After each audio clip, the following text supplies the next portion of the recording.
The autopsy of Jane Doe begins with a dark and ominous shot of a house, the scene of a brutal massacre. The camera pans through the blood-soaked rooms where the remains of a family lay scattered, their bodies brutally mutilated. But as Sheriff Sheldon Burke and his team of investigators search for clues, they are met with a mystery. There are no signs of forced entry, leaving them to wonder how the killer could have entered the house undetected. Lieutenant Wade suggests that the victims were trying to escape. As the investigation deepens, the team makes a shocking discovery. Buried deep in the basement, they find the body of a young woman, her identity unknown. As they begin the autopsy, they are plagued by questions. Who is this mysterious woman? And what is her connection to the murdered family? With no answers in sight, the police are forced to designate her corpse as Jane Doe. As the camera cuts to a new scene, Emma Roberts arrives at the quaint home of her boyfriend, Austin Tilden, and his father, Tommy. Tommy is the small-town coroner, and as Emma walks through the door, he greets her with a macabre tale of coroners in the past who used to tie bells to corpses to ensure they were truly dead, and not just in a comatose state. Just as Emma is about to ask more questions, there's a knock at the door. It's Sheriff Burke, and he has a mysterious figure in tow. It's the body of Jane Doe, and he needs to know the cause of death by morning. Austin, torn between his duty to his father and his plans with Emma, decides to postpone their date to help his father. He promises Emma he'll make it up to her later that evening. As the police officer spoke, Tommy's heart began to race. The officer was revealing a crucial piece of information about the mysterious woman known only as Jane Doe. Despite their best efforts, the police had been unable to find any fingerprints belonging to her in any database. Just as the officer finished speaking, something unexpected happened. Tommy's pet cat, who had been lounging in the room, suddenly let out a fierce growl and lunged at Jane Doe's lifeless body for no apparent reason. The scene was eerie, and Tommy couldn't shake the feeling that something was amiss. The police leave the scene, leaving Tommy and Austin alone in the morgue with the mysterious Jane Doe. As they begin to examine her body, a sense of confusion and unease quickly envelops them. There are no external visible signs of trauma, yet her wrist and ankle bones are shattered,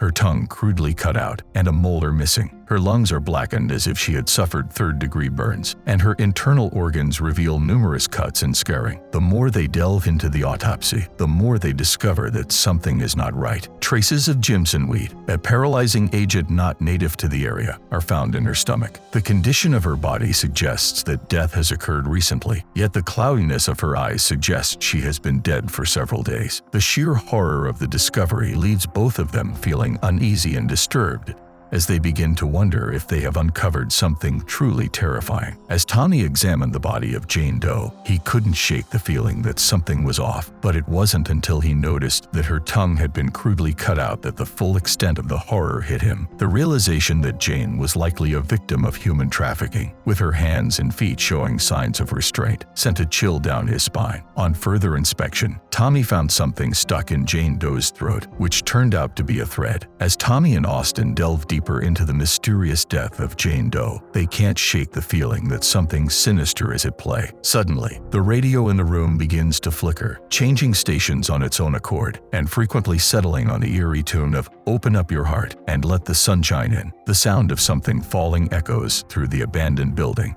sending a chill down Austin's spine. With a sense of unease, he decides to investigate. As he cautiously checks each room, he thinks he catches a glimpse of someone standing in the hallway through the reflection in the mirror. But when he arrives at the passage, there's no one there. The eerie feeling intensifies as Austin makes his way to the next room and arrives at a warehouse where he hears a strange sound coming from inside. Suspecting it is the source of the strange occurrences, he approaches the air vent and peers inside. But as he does, he is startled by something and falls to the ground. Tommy's heart races as he hears his son's screams coming from the warehouse. Without hesitation, he quickly follows, concerned for his safety. But as he arrives at the warehouse, he is met with a gruesome sight that he never could have imagined. Their beloved cat, Stanley, lies motionless on the ground, mortally wounded. With a heavy heart, Tommy knows he has to put Stanley out of his misery. He quickly snaps Stanley's neck, extinguishing the life from the once beloved pet. As Tommy continues the autopsy of Jane Doe, he feels a creeping sense of unease. But it isn't until he finds the woman's missing tooth wrapped in a piece of cloth in her stomach that the full horror of the situation hits him. The cloth is covered in strange symbols, Roman numerals, letters, and an odd diagram. Similar symbols are found on the inside of her skin. Just as he is examining the clues, all the lights in the room suddenly explode, leaving them in complete darkness. In the confusion, they realize that other corpses in the morgue have gone missing. Fearful for their safety, they decide to leave the morgue. But as they attempt to do so, they find that the elevator is not working and a fallen tree is blocking the exit door. As they frantically search for an alternate escape route, they can't shake the feeling that they are being watched. In the bathroom, Austin tries calling for help with his cell phone, but gets no signal. Suddenly, Tommy is brutally attacked by an unseen figure in the bathroom, leaving bruises on his body. They then decided to go to the office after hearing several knocks coming from nowhere. Tommy tries to contact the police by telephone, but the line is lost. In the confusion, Tommy and Austin heard the sound of a bell from behind the door, which was from the bell they always tied to corpses to ensure their death. Tommy and Austin returned to the autopsy room with a sense of dread, knowing they had to confront the unknown once more. As they begin their examination, the door suddenly locks itself, trapping them inside. Austin quickly takes action, hacking at the door with an emergency axe, and manages to create an opening. But what they see through the opening is something that left them paralyzed with fear. One of the missing corpses, thought to be long gone, stood before them. The corpse then tries to break down the door, and they immediately block the door with a cupboard. When the sound of the bell and the slam of the door stops, Austin checks the situation and makes sure that no one is out there. They think that Jane Doe's corpse is the cause of all the strangeness they are currently experiencing. Thus, they then decide to burn the woman's body. Unable to get to the cremation furnace, they decide to set the corpse ablaze in the exam room. The fire spreads rapidly, and Tommy desperately tries to put it out with an extinguisher.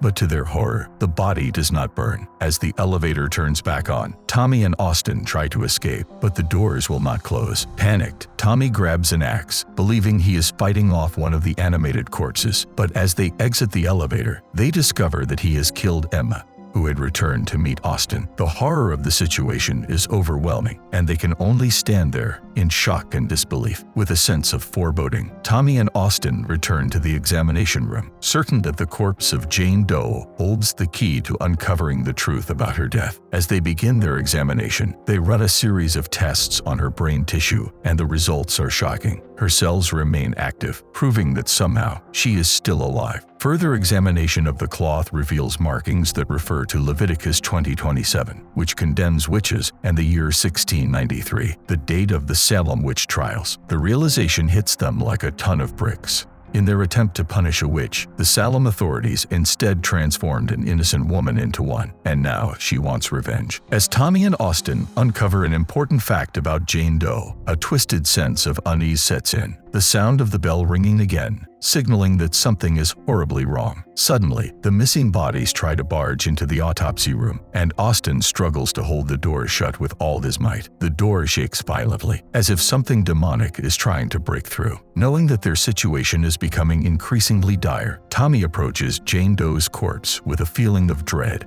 and attempts to communicate with her. Despite her being technically dead, he knows that there's still a chance she might be able to hear him. He pleads with her, offering himself as a sacrifice and begging her not to harm Austin. The room is filled with an eerie silence as they wait for a response. Tommy's ankles and wrists suddenly shatter, mimicking the corpse's own wounds. As the wounds occur to Tommy, they notice that the corpse's wounds begin to heal, as if the curse is being lifted. At the same time, they see that the wounds from the autopsy on Jane Doe's body are also beginning to heal, and even the blood that was spilled is sucked back into her body. As they watch in disbelief, they notice that Tommy's eyeballs have turned a pale gray color, and Jane Doe's eyes change. Tommy reaches for a knife to cut out his own tongue and complete the ritual, but Austin, reluctant to lose his father, lunges forward and stabs him in the chest to end his father's misery. As he watches his father's last breath, his heart is heavy with grief and sadness. In the aftermath, as he looks around, he notices that the lights are back on and the radio is functioning normally again. He then hears a voice calling his name from outside, and thinking it was the policeman's voice delivering Jane Doe's body, he runs towards the door, trying to call for help. As Austin approaches the door,